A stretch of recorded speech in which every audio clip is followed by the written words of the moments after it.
আমি একটা প্রাণ রক্ষা কবচ বানিয়ে মন্ত্রপুত করে আনব, ওইটা আপনি পরবেন। তারপরে আপনার আর কোনো ভয় থাকবে না। ঠিক আছে গুরুদেব, আপনি প্রাণ রক্ষা কবচ বানিয়ে আনুন, ও সেটা পরবে।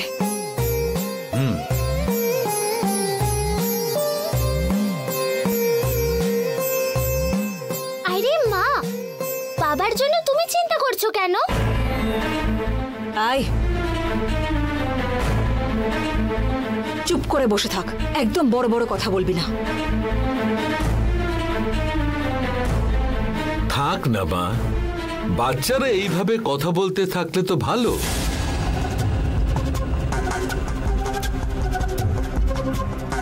এই মেয়েকে দেখলে তোমার ছোটবেলার দৃশ্য মনে পড়ে যাচ্ছে।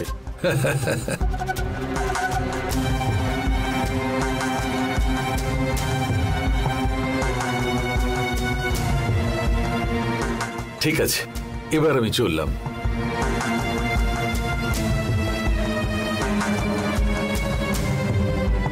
নমস্কার। মঙ্গল হোক।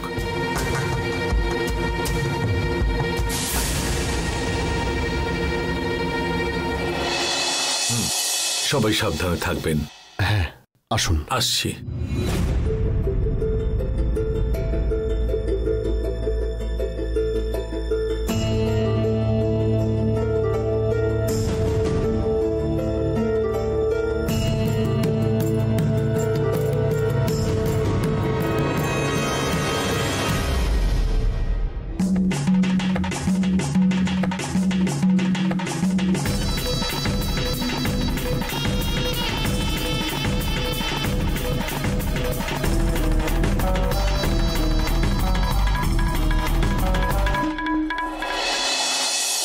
চল।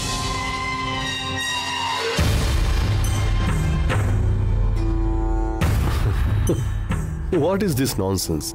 রক্ষা কবচের জন্য পুজো করতে হবে, যজ্ঞ করতে হবে, এগুলোর কোনো মানে আছে? উনি বললেন মানুষ মরে গেলে নাকি ভূত হয়ে যায়, এসব কথার কি কোনো মানে আছে? ননসেন্স। মানে তোমার এসব কথার মানেটা কি? ভগবানের অস্তিত্ব নেই বলছো? অফকোর্স, মানুষ সৃষ্টি হওয়ার পরে সবকিছু মানুষই করেছে, আর যা কিছু আবিষ্কার হয়েছে সবকিছু মানুষই করেছে, অন্য কেউ তো করেনি। তুমি ঠিক কি বানানোর কথা বলছো বলো তো? Like aeroplane. এরোপ্লেন কারা আবিষ্কার করলো? Right brothers. সি, তারা তো মানুষই। কারেক্ট, এরোপ্লেন মানুষ আবিষ্কার করেছে ঠিক, কিন্তু আকাশে পাখিগুলো যেভাবে উড়ে বেড়ায় সেটা দেখেই মানুষেরা প্ল্যান করে এরোপ্লেন বানিয়েছে।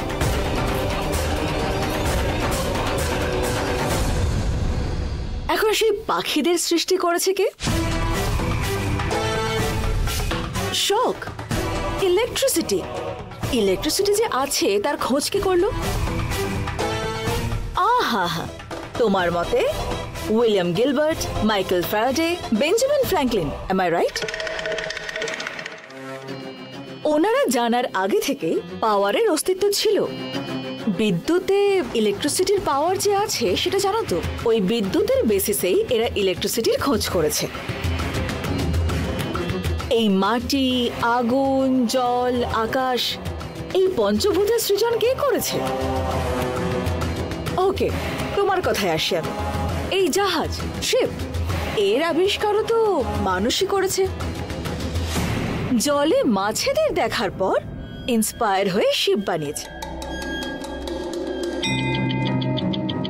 মানুষটা সৃষ্টি করেছে সেসব না থাকলেও বাঁচা যায়, কিন্তু এই পঞ্চভূতের অস্তিত্ব না থাকলে কোনোভাবেই বেঁচে থাকা সম্ভব না।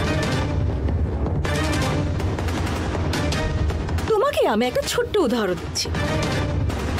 একজন মানুষ মাটি দিয়ে একটা ঠাকুরের প্রতিমা তৈরি করে সেই ঠাকুরের কাছে নিয়ে গেল।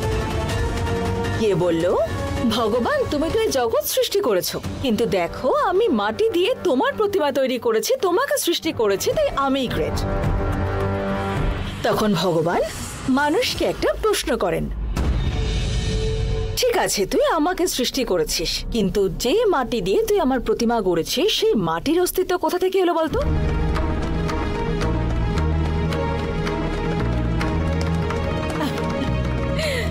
তখন সেই মানুষটার কাছে কোনো উত্তরই ছিল না, তোমার মতো।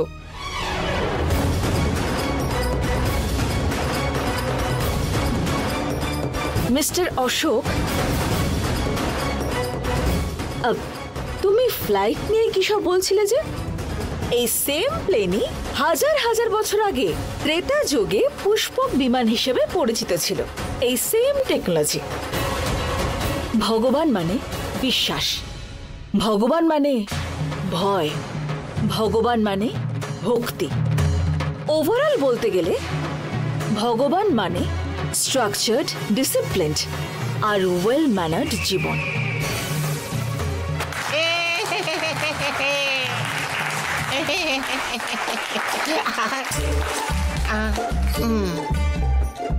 তোমার চোখে যা দেখা যায় সেই সব সায়েন্স, আর যা দেখা যায় না সেই সব nonsense. I hope you got my point.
নমস্কার স্যার।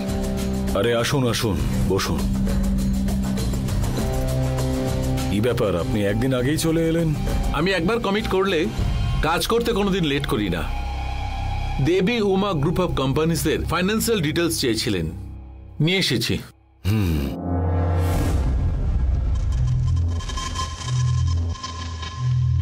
সব ডিটেলস এই হার্ড ডিস্কে আছে।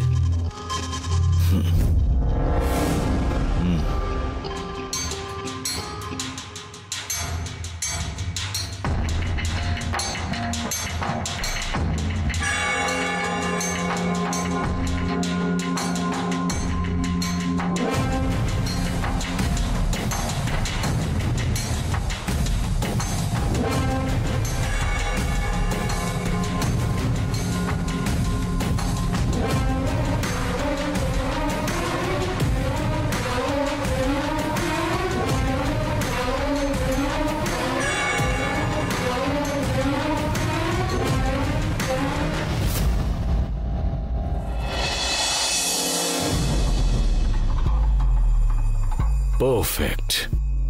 আমার যা যা দরকার আপনি সবকিছুই এনে দিয়েছেন। আপনার মতন কাজের লোকেরা আমার জন্য কাজ করা উচিত মিস্টার সেবা। তাহলে এতদিনে কোটি কোটি টাকা রোজগার করে ফেলতে পারতেন। কিন্তু ভেবে দেখুন, সামান্য টাকার জন্য শিবানীর কাছে কাজ করতে হয়, বাড়ির খরচা, রেশন খরচার জন্য ওর টাকার দিকে তাকিয়ে বসে থাকতে হয়। আপনার রেঞ্জ এরকম নয় মিস্টার শিবা। আপনি কিন্তু নিজের যোগ্যতার মূল্য বুঝছেন না। স্যার, আমাদের যোগ্যতা যেমন, আমাদের লাইফস্টাইলটাও সেরকম থাকা উচিত। একটা গল্প বলবো, শুনবেন?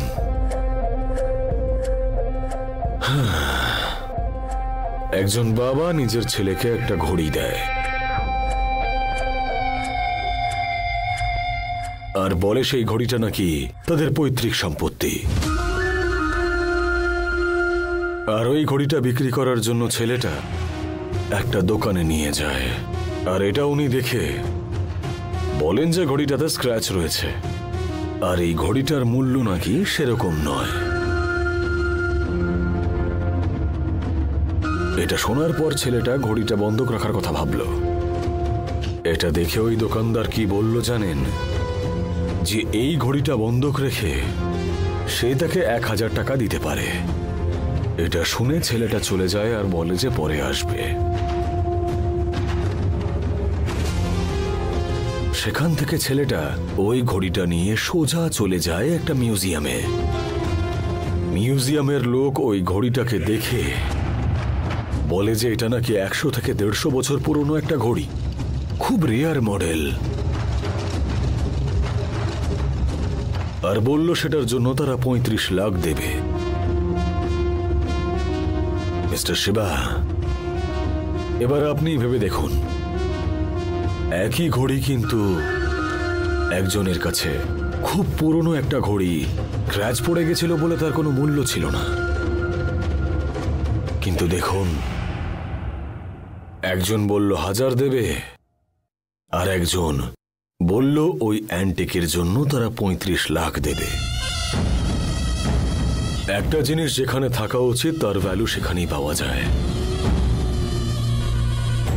আর দেখতে গেলে আপনিও ওই ঘড়ির মতন, আপনি কোথায় থাকতে চান সেটা আপনি ডিসাইড করুন, সায়নের কাছে নাকি ওই শিবানীর কাছে। স্যার, আপনার কথাগুলো শুনলে আমার নিজের উপরই কনফিডেন্স বাড়ছে। শুনতে খুব ভালো লাগছে স্যার, আমি খুব খুশি হলাম স্যার। এখন তো আপনি আমার সাথে মিশছেন, এবার আপনারও রেঞ্জ বেড়ে যাবে। আচ্ছা, ওই বাকি টাকাটা কিভাবে ট্রান্সফার করব আপনাকে? আমি একটা অ্যাকাউন্ট নাম্বার দিচ্ছি, ওই অ্যাকাউন্টে ট্রান্সফার করে দিন। আর ওই সাইটটা? ওইটা আমার বউয়ের নামে রেজিস্টার করুন, আমি আপনাকে ডিটেলস পাঠিয়ে দেব। ঠিক আছে, একবার যখন কাজ শুরু হয়ে গেছে আপনি নিশ্চিত থাকুন।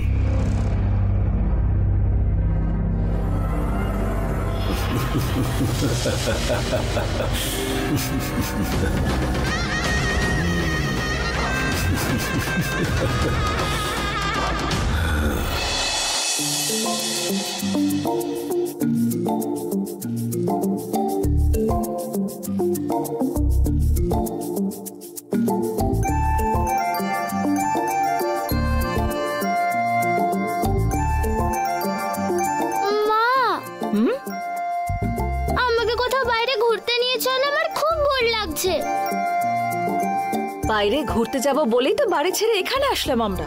এখন এখান থেকে বাইরে কোথায় যাবি? দরকার নেই, যা ভেতরে। এখানে এনে ঘরে বসে রাখাটা কি ঠিক?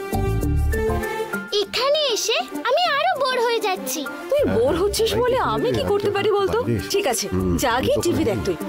আর আমি কত টিভি দেখবো তুমি বলো? আমাকে আসতে হবে? সোনা প্লিজ। না, আমি তো একটু দূরে আছি, এখন তো পসিবল নয়, গিয়ে কথা বলছি। ওকে।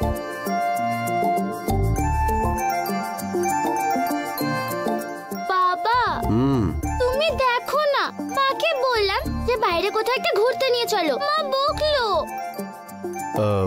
মা না বলেছে মানে না, সিম্পল। বাবা প্লিজ বাবা। বলছি যে এখান থেকে 10 কিলোমিটার দূরে একটা ওয়াটারফলস আছে, গেলে হয় না? বেশিক্ষণ লাগবে না। যাও গিয়ে নিয়ে ঘুরে এসো। তুমিও চলো না মা।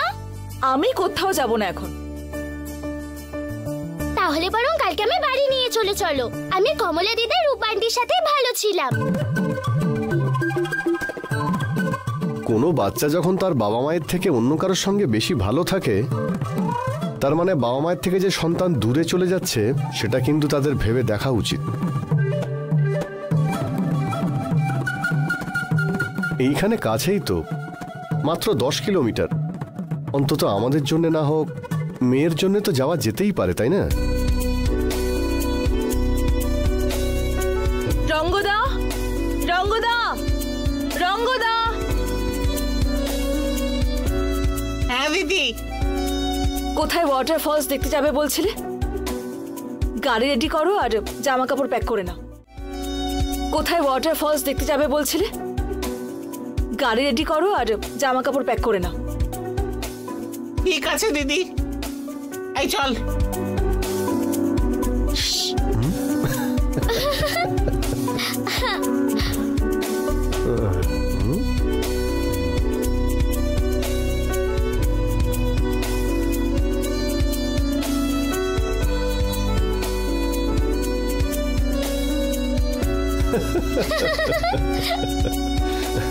এবার খুশি? চল।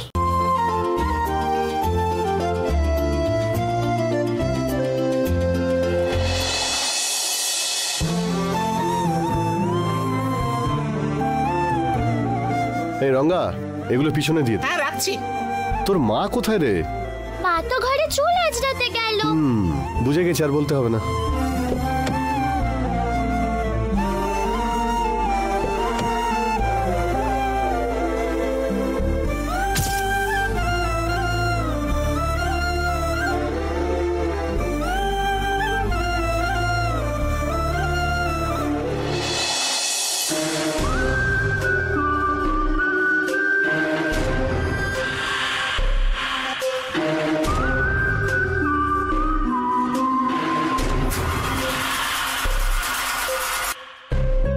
কি হলো?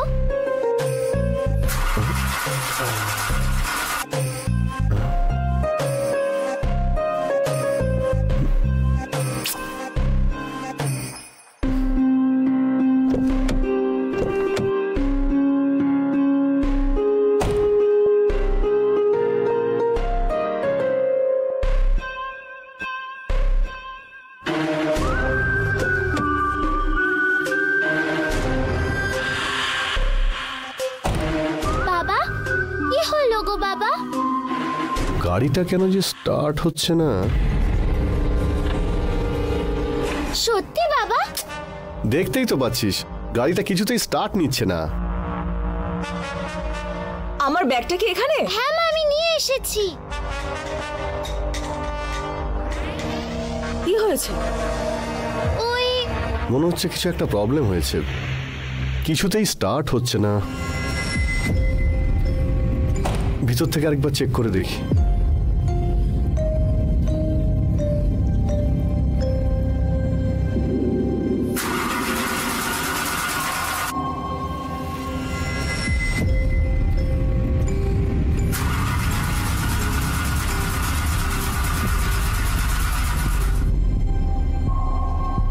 ঠিক আছে, ভেতরে চলো, কোথাও যেতে হবে না।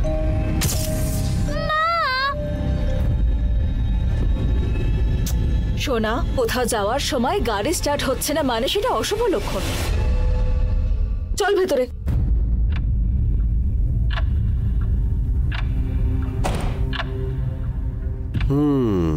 বাবা, প্লিজ বাবা, আজকেই বাড়ি ফিরে যাই তাহলে। শোনা, তুই তোর মায়ের কথা শুনলি না? নো চান্স, আজকে আমাদের এখানেই থাকতে হবে। আমরা কালকে যাব। আমি দেখি কোনো মেকানিক পাওয়া যায় কিনা।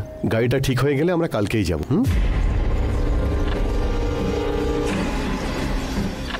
বাবা, আরেকবার কারটাকে স্টার্ট করে দেখো না। শোনা, প্লিজ বাবা, ये দেখো না একবার।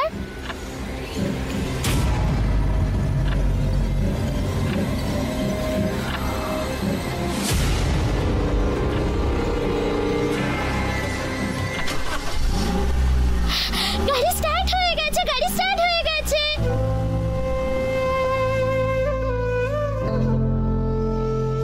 দাঁড়াও, আমি মাকে ডেকে আনি। মা, মা, গাড়ি স্টার্ট হয়ে গেছে, চলে এসো। যেতে হবে না বললাম তো।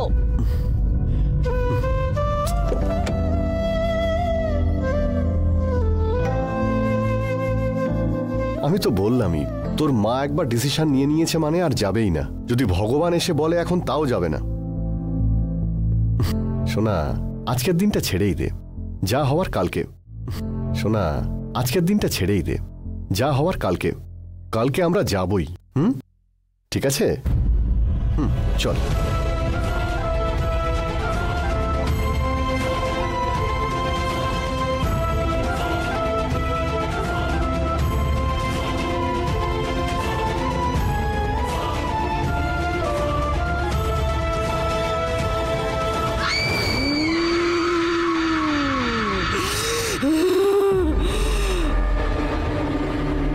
আজকেও বাইরে আসবে, যে কোনো ভাবে হোক ওকে মেরে ফেলবো ভাবলাম। গাড়ি স্টার্ট হলো না কেন? কেন? কাজটা পুরো নষ্ট হয়ে গেল আমার।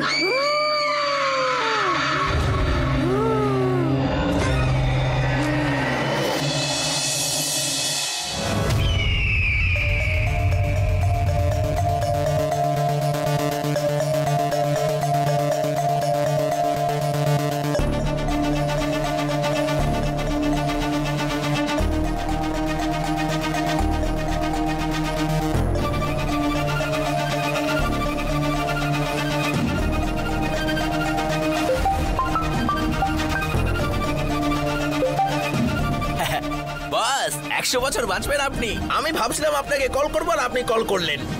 বাজে কথা বন্ধ কর। কোথায় তুই? ওই তো ফার্ম হাউসের ওখানেই রয়েছি আমি। কি হচ্ছে এখন ওখানে? কি আর হবে, হাসি খুশিতে বেশ ভালোই কাটছে এখানে। এতদিন বাড়িতে ছিল, এবারে সবাই কোথাও একটা ঘুরতে যাবে, তাই সবাই মিলে এসে গাড়ির ভেতরে বসলো। রওনা দেবে এবারে, যাবে বলে রেডি, কিন্তু গাড়ি তো স্টার্টই হয় না। আর কি করবে, সবাই মিলে আবার বাড়ির ভেতরে চলে গেল।